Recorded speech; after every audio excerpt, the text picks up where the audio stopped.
बिस्मिल्लाहिर्रहमानिर्रहीम ते अस्सलामुअलैकुम। 18 जून पाकिस्तान दे विच जुमेरात दी दोपहर ते अज दे पंजाबी वीलॉग च चढ़दे ते लहिंदे पंजाब दे सज्जणा ते मित्रां भैणां ते भरावां मावां ते बजुर्गां नूं जी आयां नूं। सब तो पहले आसिम मुनीर्स डिफैक्टो फॉर्म 47 मिलिटरी राज डे 201। हुण चलने अज दीयां गूढ़ियां निगियां ते संघणियां खबरां वाले पासे। सब तो पहली खबर तुहाडे सामने रखनी है एक बड़ी मैं कहांगा कि इहो जी खबर जी तुसीं सुन के भी एक बारी अपने आप को सवाल जरूर पुछोगे कि हाँ यार गल तो बड़ी पते दी है, किहड़े पासे जाइए। मुजीबुर रहमान शामी साहब एक बड़े ही मन्ने परमन्ने सीनियर पाकिस्तान के सहाफ़ी ने। उन्होंने अपने टैलीविजन के एक प्रोग्राम च गलबात करदियां किया कि उन्होंने एक सरकारी हस्पताल के डॉक्टर का फोन आया। उस डॉक्टर ने उन्होंने पूछा कि जी मैनू फतवा लैके दिओ, मैं की करा, मैं एक ऐसी सूरत हाल च फस गया जिथे मैनू समझ नहीं भी मैं किहड़े पासे जावां। वो कहिंदे ने कि सरकारी हस्पताल के एमरजेंसी वार्ड दे विच मैं काम करदा। उन्होंने कहा कि हुकूमत कहिंदी है कि तुसी कोई दवाई मरीज़ नूं बाहर हस्पताल तो बाहर लिख के नहीं देनी, मतलब अपने कोलों दवाई देनी है, कोई दवाई लिख के नहीं देनी भी जाके बाहरों लै लो। उन्होंने कहा हुण मसला है कि मरीज़ साडे कोल एमरजेंसी जिस वेले आउंदा है तो उहदी जान बचाउणी हुंदी है। जान बचाउण वालियां बड़ियां सारियां दवाइयां हस्पताल च मौजूद ही नहीं हुंदियां। उन्हें कहा हुकूमत दे हुण अहकामात ये ने कि अगर तुसी दवाई हस्पताल चों ना दित्ती, लिख के दित्ती अगर मरीज़ नूं बाहरों लैण वास्ते, तो मरीज़ दा ते जो होएगा तुहानूं नौकरी तो कढ देंगे। जाहिर है मरीज़ नूं जदों दवाई लिख के दिंदा डॉक्टर, उन्होंने पैसे खर्च करने पैंदे ने। मरीज़ भी वड़ा चढ़ा के उहदी वीडियो शीडियो बना के फिर पोस्ट करता है, कंप्लेन करता है कि देखो जी डॉक्टर ने सानूं कोलों दवाई नहीं दित्ती, पंजाब गवर्नमेंट तो कहिंदी है कोलों दवाई दिओ, तो इन्हें सानूं लिख के दित्ती है। पंजाब गवर्नमेंट उस डॉक्टर नूं मुअत्तल कर दिंदी है, नौकरी तो बर्खास्त कर दिंदी है। उन्हें कहा भी हुण असी अगर दवाई तो हस्पताल च मौजूद नहीं है, एमरजेंसी च मरीज़ आया उहदी जान बचाउणी है, हुण जे दवाई उन्होंने ना लिख के दईए तो उहदी जान जाएगी क्योंकि हस्पताल च दवाई है ही नहीं।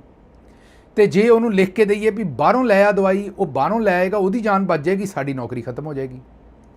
उन्हें कहा जी इस सूरत हाल च मैनूं कितों फतवा लैके दिओ भी मैं मरीज़ की जान बचावां या अपनी नौकरी।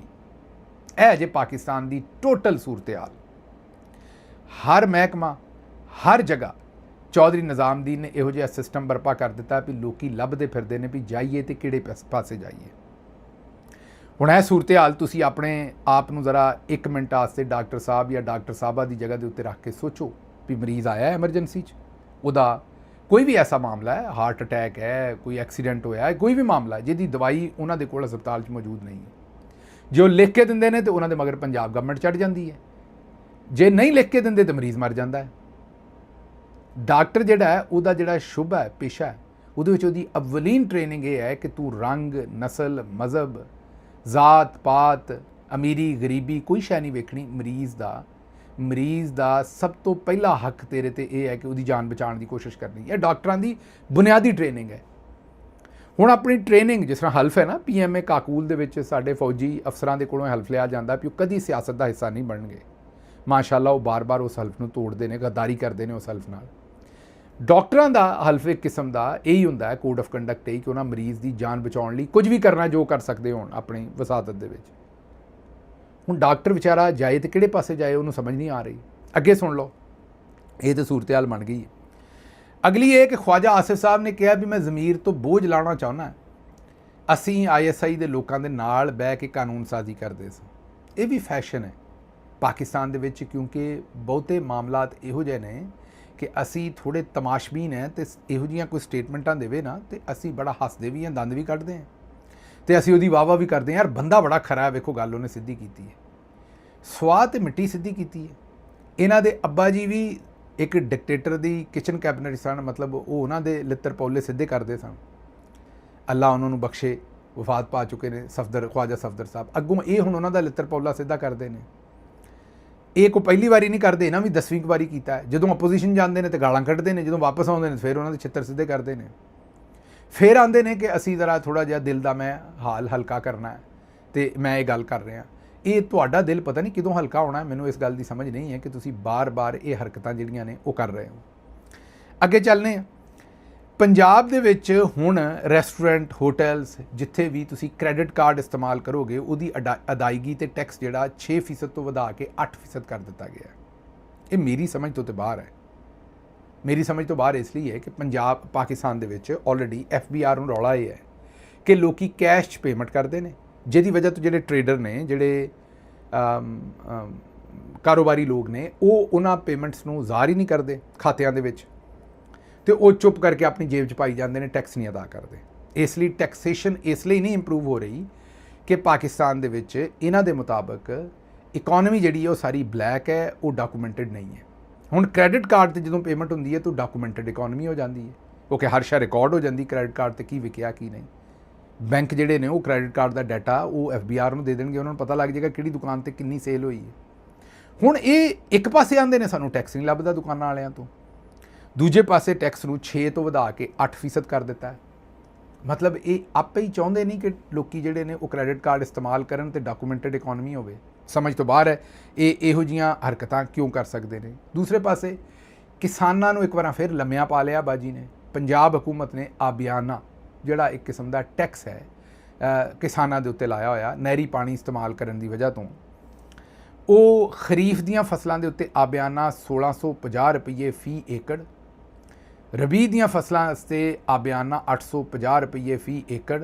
ਸਾਲ ਦੇ ਵਿੱਚ ਤੁਸੀਂ ਇਹ ਕਹੋ ਕਿ ਤਕਰੀਬਨ 2500 ਰੁਪਈਆ ਫੀ ਏਕੜ ਆਬਿਆਨਾ ਲੈ ਰਹੇ ਨੇ। ਮਨਜ਼ੂਰਸ਼ੁਦਾ ਬਾਗਾਤ ਦੇ ਉੱਤੇ ਸਾਲਾਨਾ ਆਬਿਆਨਾ 2000 ਰੁਪਏ ਫੀ ਏਕੜ ਉਹ ਅਲੱਗ ਤੋਂ। ਲਿਫਟ ਇਰੀਗੇਸ਼ਨ ਦਾ ਜਿਹੜਾ ਸਿਸਟਮ ਲਾਇਆ ਅਗਰ ਕਿਸੇ ਨੇ ਤੇ ਉਹਦੀ ਵਜ੍ਹਾ ਤੋਂ 2250 ਰੁਪਏ ਫੀ ਏਕੜ। ਨਵਾਂ ਆਬਿਆਨਾ ਜਿਹੜਾ ਉਹ 2026-27 ਦੇ ਬਜਟ 'ਚ ਸ਼ਾਮਿਲ ਹੈ। ਮਤਲਬ 1 ਜੁਲਾਈ ਤੋਂ ਲੋਕਾਂ ਦੇ ਉੱਤੇ ਇਹ ਜਿਹੜਾ ਨਵਾਂ ਆਬਿਆਨਾ ਇਹ ਮੁਅੱਸਰ ਤੌਰ ਤੇ ਨਾਫਜ਼ ਹੋ ਜਾਏਗਾ। ਮਤਲਬ ਕਿਸਾਨਾਂ ਨੂੰ ਉਧਰ ਇੰਡੀਆ ਦੇ ਵਿੱਚ ਕਿਸਾਨਾਂ ਨੂੰ ਟਿਊਬਲਾਂ ਤੇ ਬਿਜਲੀ ਬਿਲਕੁਲ ਫ੍ਰੀ ਹੈ, ਇੱਥੇ ਕਿਸਾਨਾਂ ਨੂੰ ਬਿਜਲੀ ਕੀ ਫ੍ਰੀ ਦੇਣੀ ਹੈ ਜਾਂ ਕੋਈ ਮੁਰਾਦ ਕੀ ਦੇਣੀਆਂ ਨੇ। ਯੂਰੀਆ ਮਹਿੰਗਾ, DAP ਮਹਿੰਗਾ, ਫਸਲਾਂ ਉਹਨਾਂ ਦੀਆਂ ਵਿਕਦੀਆਂ ਨਹੀਂ, ਕਣਕ ਉਹਨਾਂ ਦੇ ਕੋਲੋਂ ਜ਼ਬਰਦਸਤੀ ਲੈ ਰਹੇ ਨੇ, ਜੋ ਨਹੀਂ ਵੀ ਇਹਨਾਂ ਨੂੰ ਵੇਚ ਰਹੇ ਤੇ ਧੱਕੇ ਨਾਲ ਚੁੱਕੀ ਜਾ ਰਹੇ ਨੇ। ਤੇ ਹੁਣ ਜਿਹੜੀ ਰਹਿੰਦੀ ਸਹਿੰਦੀ ਕਸਰ ਹੈ ਉਹ ਆਬਿਆਨਾ ਦੇ ਰੇਟ ਵੀ ਵਧਾ ਦਿੱਤੇ ਨੇ।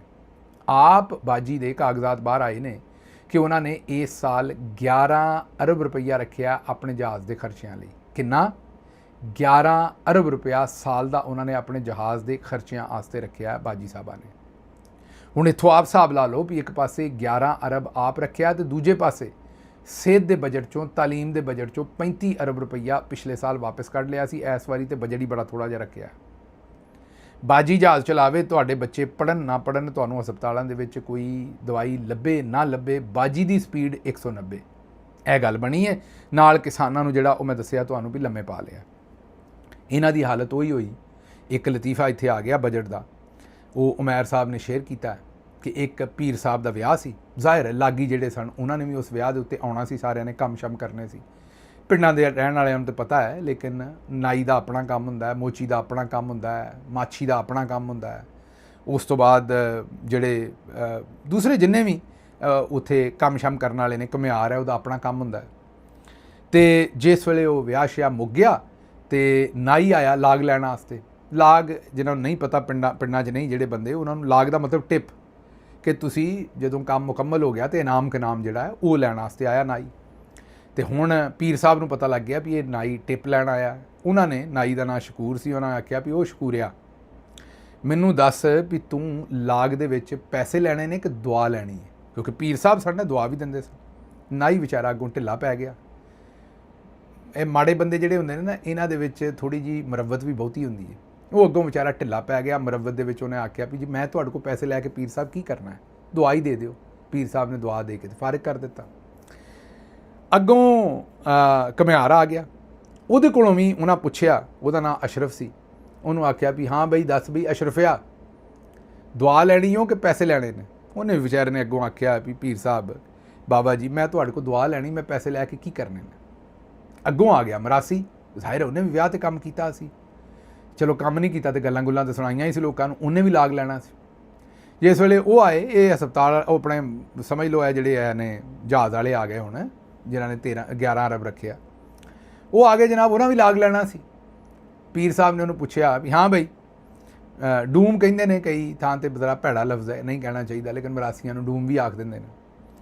ਉਹਨਾਂ ਆਖਿਆ ਵੀ ਹਾਂ ਬਈ ਡੂਮ ਦੱਸ, ਤੂੰ ਦੁਆ ਲੈਣੀ ਹੈ ਜਾਂ ਪੈਸੇ ਲੈਣੇ ਨੇ, ਰਕਮ ਲੈਣੀ ਹੈ? ਮਰਾਸੀ ਨੇ ਥੋੜ੍ਹਾ ਜਿਹਾ ਸੋਚ ਕੇ ਕਿਹਾ ਵੀ ਹਜ਼ੂਰ ਇੰਜ ਕਰੋ। ਮਰਾਸੀ ਨੇ ਜ਼ਿਹਨ 'ਚ ਸੋਚਿਆ ਸੀ ਵੀ 500 ਰੁਪਈਆ ਤੇ ਲੱਭਣਾ ਚਾਹੀਦਾ ਨਾ ਲਾਗ। ਉਹਨੇ ਕਿਹਾ ਇਸ ਤਰ੍ਹਾਂ ਕਰੋ ਕਿ ਮੈਨੂੰ 50 ਰੁਪਏ ਦੀ ਦੁਆ ਦੇ ਦਿਓ, 450 ਰੁਪਈਆ ਕੈਸ਼ ਦੇ ਦਿਓ। ਅੱਛਾ ਜੀ, ਉਹ ਹੁਣ ਪੀਰ ਸਾਹਿਬ ਜਿਹੜੇ ਨੇ ਉਹਨਾਂ ਨੇ ਬੜਾ ਸੋਚਿਆ, ਉਹਨਾਂ ਕਿਹਾ ਵੀ ਇਹ ਮਰਾਸੀ ਤੇ ਰਾਹ ਲੈ ਗਿਆ, ਲੇਕਿਨ ਪੀਰ ਸਾਹਿਬ ਤੇ ਕੋਈ ਚੌਰੀ ਨਿਜ਼ਾਮ ਦੀ ਨਹੀਂ ਹੋਏਗਾ ਮੈਨੂੰ ਲੱਗਦਾ। ਉਹਨਾਂ ਨੇ ਉਹਨੂੰ ਦੁਆ ਦਿੱਤੀ ਤੇ ਨਾਲ ਹੀ ਕਿਹਾ ਵੀ ਓਹੋ ਮੇਰੇ ਕੋਲ ਗਲਤੀ ਹੋ ਗਈ, ਮੈਂ ਤੈਨੂੰ 550 ਰੁਪਏ ਦੀ ਦੁਆ ਦੇ ਬੈਠਾ, ਦੁਆ ਦੇਣੀ ਸੀ 50 ਰੁਪਏ ਦੀ, 450 ਤੈਨੂੰ ਕੈਸ਼ ਦੇਣਾ ਸੀ, ਮੇਰੇ ਕੋਲੋਂ ਕੰਮ ਉਲਟਾ ਹੋ ਗਿਆ, ਮੈਂ ਤੈਨੂੰ ਦੁਆ ਹੀ 550 ਦੀ ਦੇ ਦਿੱਤੀ, ਤੂੰ ਇੰਜ ਕਰ ਹੁਣ 50 ਰੁਪਏ ਆਪਣੇ ਕੋਲੋਂ ਮੈਨੂੰ ਕੈਸ਼ ਦੇ ਦੇ, ਕਿਉਂਕਿ ਦੁਆ ਮੈਂ ਬਹੁਤੀ ਦੇ ਦਿੱਤੀ ਤੈਨੂੰ, ਤੇਰਾ 500 ਬਣਦਾ ਸੀ, ਤੈਨੂੰ ਦੁਆ ਮੈਂ 550 ਦੀ ਦਿੱਤੀ ਹੈ। ਇਹ ਸੂਰਤ ਹਾਲ ਪਾਕਿਸਤਾਨ ਨਾਲ ਬਣੀ ਹੈ। ਚੌਰੀ ਨਿਜ਼ਾਮਦੀਨ ਐਸਾ ਟਕਰਿਆ ਪਾਕਿਸਤਾਨੀਆਂ ਨੂੰ ਵੀ ਹੁਣ ਪਾਕਿਸਤਾਨੀਆਂ ਨੂੰ ਸਮਝ ਨਹੀਂ ਆਉਣ ਡਈ ਵੀ ਦੁਆ ਲਈਏ ਲਾਗ ਦੇ ਵਿੱਚ ਜਾਂ ਰਕਮ ਲਈਏ। ਉਹ ਬਸ ਆਂਦੇ ਨੇ ਵੀ ਦੁਆ ਲਈ ਜਾਓ ਤੇ ਸਾਨੂੰ ਪੈਸੇ ਦਿੱਤੀ ਜਾਓ। ਅੱਗੇ ਜੀ ਕਸੂਰ ਦੇ ਵਿੱਚੋਂ ਖਬਰ ਲੈ ਲਓ ਤਾਂ ਕਿ ਤੁਹਾਨੂੰ ਸਵਾਦ ਆ ਜਾਏ। ਅੱਜ ਕੱਲ੍ਹ ਤੁਹਾਨੂੰ ਪਤਾ ਜਿਹੜੇ ਬੰਦਾ ਹਜ ਕਰ ਲੈਂਦਾ ਨਾ, ਜਿਹੜਾ ਬੰਦਾ, ਮੈਂ ਸਾਰੇ ਬੰਦਿਆਂ ਦੀ ਗੱਲ ਨਹੀਂ ਕਰਦਾ, ਜਿਹੜੇ ਬੰਦੇ ਹਜ ਕਰ ਲੈਂਦੇ ਨੇ ਉਹ ਕਈ ਵਾਰੀ ਦੂਜਿਆਂ ਲਈ ਅਜ਼ਾਬ ਬਣ ਜਾਂਦੇ ਨੇ। ਹਜ ਉਹਨਾਂ ਨੇ ਕੀਤਾ ਹੁੰਦਾ ਤੇ ਉਹ ਰੇਡ ਦੂਸਰਿਆਂ ਦੀ ਕੱਢ ਦਿੰਦੇ ਨੇ। ਬੰਦਾ ਕਈ ਵਾਰੀ ਸੋਚਦਾ ਵੀ ਸਰਕਾਰ ਹਜ ਤੁਸੀਂ ਕੀਤਾ ਹੈ ਤੇ ਅਜ਼ਾਬ ਸਾਡੇ ਤੇ ਨਾਜ਼ਲ ਕਰ ਦਿੱਤਾ। ਇਹ ਕਈਆਂ ਨੂੰ ਸਮਝ ਆਉਣੀ ਜਿਨ੍ਹਾਂ ਦੇ ਘਰਾਂ ਵਾਲੇ ਹਜ ਕਰਕੇ ਆਉਂਦੇ ਨੇ, ਉਸ ਤੋਂ ਬਾਅਦ ਉਹ ਕਿੰਨੀਆਂ ਸਖਤੀਆਂ 'ਚ ਇਜ਼ਾਫੇ ਕਰ ਦਿੰਦੇ ਨੇ ਉਹਨਾਂ ਦੇ ਉੱਤੇ। ਇਸੇ ਤਰੀਕੇ ਨਾਲ ਇੱਕ ਕਸੂਰ ਦੇ ਵਿੱਚ ਵੀ ਬੰਦਾ ਹਜ ਕਰਕੇ ਆਇਆ, ਹਜੇ ਉਹ ਵਾਪਸ ਪਾਕਿਸਤਾਨ ਨਹੀਂ ਪਹੁੰਚਿਆ ਤੇ ਉਹਦੀ ਫੈਕਟਰੀ ਦੇ ਪਿੱਛੋਂ ਛਾਪਾ ਪਿਆ ਤੇ ਪਤਾ ਲੱਗਾ ਵੀ ਫੈਕਟਰੀ ਦੇ ਵਿੱਚ ਜਾਲੀ ਜੂਸ ਬਣ ਰਿਹਾ ਸੀ। ਉਹਨਾਂ ਬਾਲਟੀਆਂ 'ਚ ਘੋਲ ਕੇ ਜੂਸ ਡੱਬਿਆਂ 'ਚ ਪਾ ਕੇ ਤੇ ਜਨਾਬ ਉੱਤੇ ਜਾਲੀ ਠੱਪੇ ਛੱਪੇ ਲਾ ਕੇ ਕਦੀ ਤੁਹਾਨੂੰ ਸ਼ਜ਼ਾਨ ਦਾ ਜੂਸ ਬਣਾ ਕੇ ਪਿਲਾ ਦਿੰਦੇ ਨੇ, ਕਦੀ ਕਿਸੇ ਦਾ। ਉਹ ਫੈਕਟਰੀ ਦੇ ਵਿੱਚ ਜਾਲੀ ਜੂਸ ਬਣ ਰਿਹਾ ਸੀ। ਉਹ ਛਾਪਾ ਮਾਰ ਕੇ ਫੜ ਲਿਆ ਤੇ ਮੁਲਾਜ਼ਮ ਨੂੰ ਗ੍ਰਿਫਤਾਰ ਕਰਕੇ ਲੈ ਕੇ ਜਾਣ ਲੱਗੇ ਤੇ ਉਹਨਾਂ ਕਿਹਾ ਜੀ ਹਾਜੀ ਸਾਹਿਬ ਹਜ ਤੇ ਗਏ ਨੇ, ਅਜੇ ਤੱਕ ਵਾਪਸ ਨਹੀਂ ਆਏ। ਇਹ ਜੇ ਸਾਡੀ ਸੂਰਤ ਹਾਲ, ਕਰਨਾ ਅਸੀਂ ਹਜ ਹੈ ਤੇ ਵੇਚਣੇ ਅਸੀਂ ਜਾਲੀ ਜਿਹੜੇ ਨੇ ਉਹ ਜੂਸ ਨੇ। ਇਸੇ ਤਰ੍ਹਾਂ ਮੈਂ ਤੁਹਾਨੂੰ ਦੱਸਿਆ ਵੀ ਹਰ ਬੰਦਾ ਆਪਣੀ ਵਸਾਤਤ ਦੇ ਮੁਤਾਬਕ ਉਹਨੇ ਹਿਸਾਬ ਲਾਇਆ ਕਿ ਮੈਂ ਹਜ ਕਰ ਲਿਆ, ਹੁਣ ਮੈਂ ਇਹ ਕੰਮ ਨਹੀਂ ਕਰਨਾ, ਇਹ ਸਾਰੇ ਕਰਨੇ ਨੇ।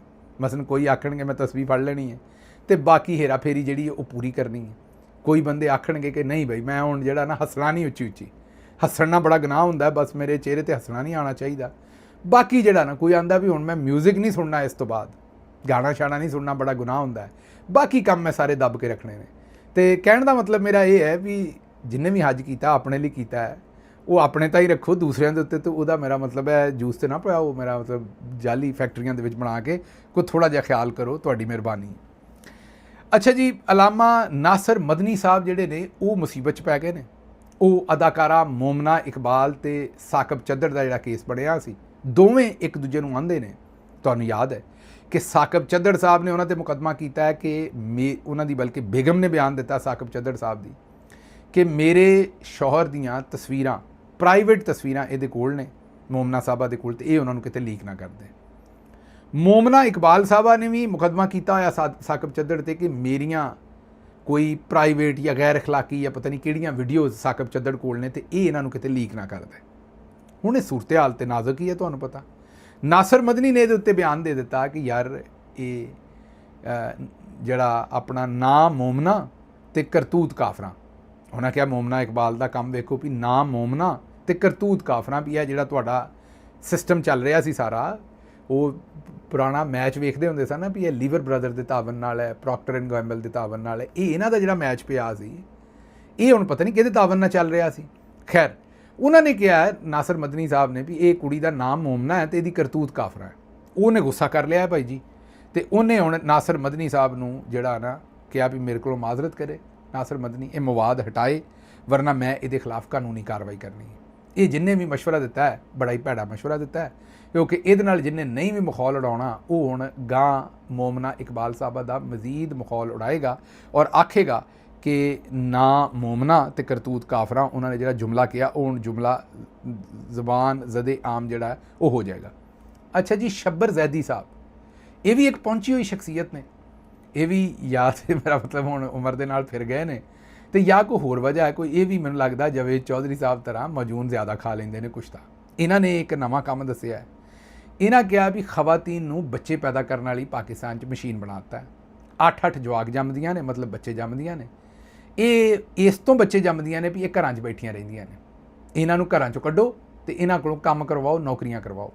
ਜਿਸ ਵੇਲੇ ਨੌਕਰੀਆਂ ਤੇ ਜਾਣਗੀਆਂ ਤੇ ਥੱਕ ਹਾਰ ਕੇ ਆਉਣਗੀਆਂ ਤੇ ਆਪੇ ਹੀ ਜਵਾਕ ਨਹੀਂ ਜੰਮਣਗੀਆਂ। ਜਿਹੜੇ 8-8 ਜਵਾਕ ਇਹਨਾਂ ਨੇ ਜੰਮ ਕੇ ਲਾਈਨਾਂ ਲਾਈਆਂ ਨੇ, ਇਹ ਜਵਾਕ ਜੰਮਣ ਵਾਲਾ ਸਿਲਸਿਲਾ ਘਟ ਜਾਏਗਾ। ਇਸ ਲਈ ਇਹਨਾਂ ਜ਼ਨਾਨੀਆਂ ਨੂੰ ਘਰਾਂ ਤੋਂ ਕੱਢੋ ਤਾਂ ਕਿ ਪਾਕਿਸਤਾਨ ਦੀ ਆਬਾਦੀ ਦੇ ਉੱਤੇ ਕੰਟਰੋਲ ਹੋਵੇ। ਇਹ ਜਿਹੜੀਆਂ ਜਵਾਕ ਜੰਮ ਰਹੀਆਂ ਨੇ ਇਹਦੇ ਬਾਰੇ ਕੋਈ ਥੋੜ੍ਹਾ ਜਿਹਾ ਹੱਲ ਸੋਚੋ। ਵੈਸੇ ਕੰਮ ਤੇ ਉਹਨਾਂ ਨੇ ਬੜਾ ਆਪਣੇ ਵੱਲੋਂ ਬੜਾ ਆਲਾ ਦੱਸਿਆ, ਲੇਕਿਨ ਮੈਨੂੰ ਇਸ ਗੱਲ ਦੀ ਸਮਝ ਨਹੀਂ ਆਉਂਦੀ ਵੀ ਜਵਾਕ ਜੰਮਣ ਲਈ ਇਹ ਕੰਮ ਤੇ ਜਾਣਗੀਆਂ ਤੇ ਕਿ ਪਿੱਛੋਂ ਜਵਾਕ ਨਹੀਂ ਜੰਮਣਗੀਆਂ, ਮਤਲਬ ਕਿ ਉਹਦੇ ਜਵਾਕ ਕਿਉਂ ਬੰਦ ਹੋ ਜਾਣਗੇ। ਬਹਰਹਾਲ ਇਹ ਤੇ ਉਹੀ ਜਾਣਨ, ਮੈਨੂੰ ਲੱਗਦਾ ਵੀ ਡਾਕਟਰ ਤੇ ਕੋਈ ਨਹੀਂ, ਲੇਕਿਨ ਉਹ ਕਹਿ ਰਹੇ ਨੇ ਤੇ ਚਲੋ ਉਹਨਾਂ ਦਾ ਬਿਆਨ ਅਸੀਂ ਤੁਹਾਡੇ ਸਾਹਮਣੇ ਰੱਖ ਦਿੱਤਾ ਹੈ। ਮੈਨੂੰ ਇੱਥੋਂ ਦਿਓ ਇਜਾਜ਼ਤ, ਤੇ ਰੱਬ ਰਾਖਾ।